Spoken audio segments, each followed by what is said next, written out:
All right, so, good to get back out on the field. I was very, happy for our players, administration, fans, everybody that put so much into this. Finally happened, so that was good. I thought the fans were really good today. I thought that there was really good energy with the players early, and, we had a lot of chances to make plays in this game to change the outcome, and we didn't do that. And, that's a top 10, top 5 team in the country. And if you're going to beat those guys, you can't make the mistakes we made. You can't turn the ball over in the red zone. They go 5 for 5, we go 4 for 8 in the red zone. So do the math there. We're off the field finally on third down and rough the passer. So in order to beat teams like that, you've got to play almost perfect, and we did not do that today. So we're 0-1, and so we got to go on the road and find a way to get to 1-1.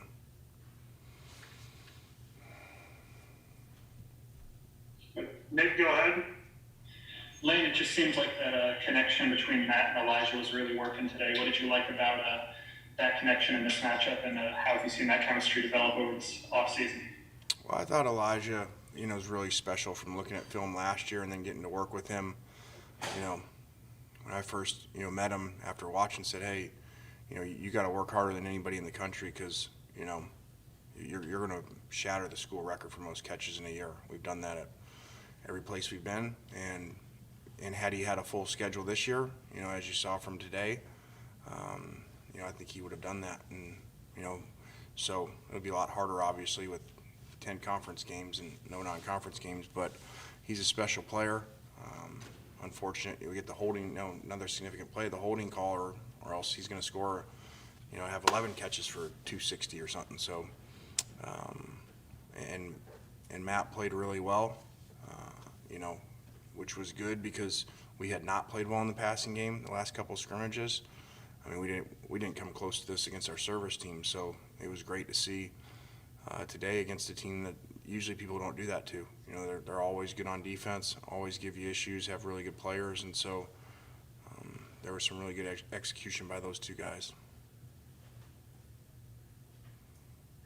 Nick Gabler?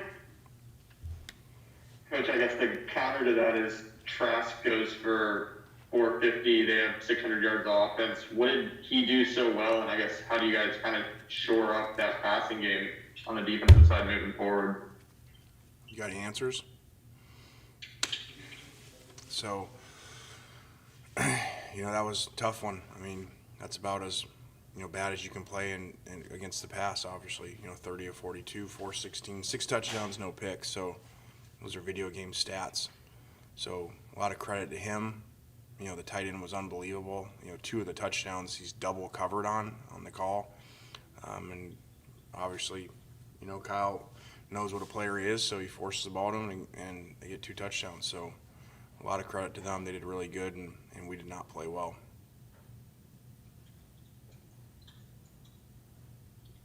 Joe Cook? Yeah, Coach Kiffin, what are you most encouraged about going forward?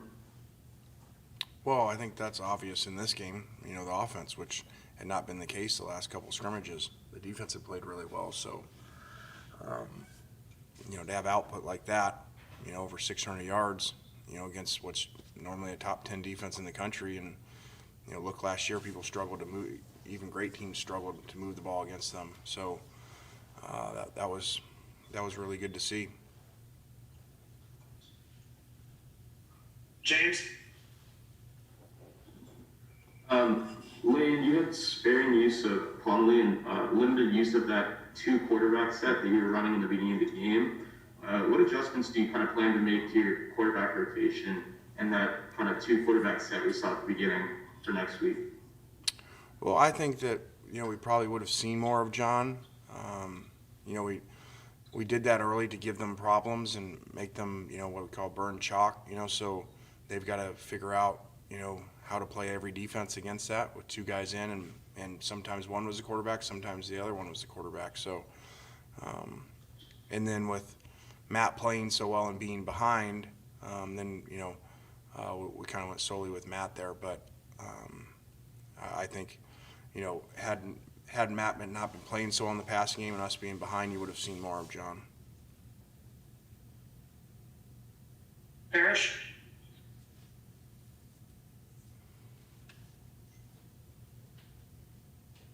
Hey, Lane, did you feel like you guys lost some momentum there when you went 3 and out after falling behind 21-14? What did that do to you guys offensively? I think if I recall, that might have been like the 3rd and 1.5 that we did not make, which was a big game changer. We had a couple 3rd and 1s, 3rd and 2s that we didn't make. We actually made some 3rd and longs. And so, but I think the biggest momentum changer, was the roughing the passer. Really felt like, 2-score game, we're going to get the ball back like midfield, and we've been moving well. And so that kind of puts the pressure back on them, to where they really feel like, okay, hey, this is a game. So, really a ton of momentum changed on that. I think there was 11 minutes, and then we didn't get the ball back till 4 minutes or something, and they go and score. So, a lot of momentum on that, on a judgment call. And Brown? Coach, can you just talk a little bit about Drummond's play today? I thought he played well. He's played well all camp. 2 big touchdowns. So, I thought he did well. Nick? 2 quick ones here. One, did you get an explanation from the referees on that roughing the passer call? And 2, it looked like Kenny Yeboah kind of got hurt a little bit on that last drive. Do you have any status on him? I do not on Kenny yet. I did ask the referee. He said that he drove him into the ground too hard. So, big play.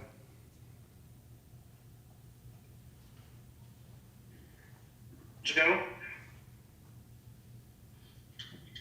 Yeah, Coach, I was wondering from your perspective, I know you were so focused on the game, but maybe even pregame or postgame, what can you comment about just the atmosphere of the stadium? Limited fans, but, fans that were there were encouraged. What you get a sense of just the atmosphere for today? I thought they were great. I thought there was, for limited people, I thought there was a lot of energy. They were really into the game.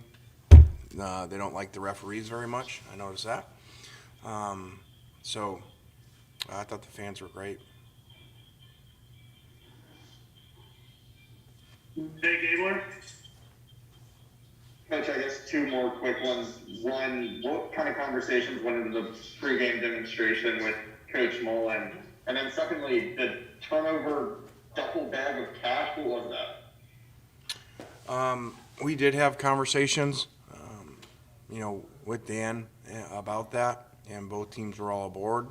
So thought that went well. And, we have 2 things. We have, a turnover bag, and we have a touchdown chain. So we let the players pick things out and, do whatever they want. And we have time for one more question from Tyler. Hey, Coach. I was just wondering how you would describe your team's effort today against Florida. I think that's hard, because the sides of the ball were so different. We just gave up so many big plays and, on defense. So it's hard to say you played with good effort and give up over 640 yards. So, but I didn't feel like I felt like it wasn't as much an effort today. It was an execution issue. We weren't executing in some areas.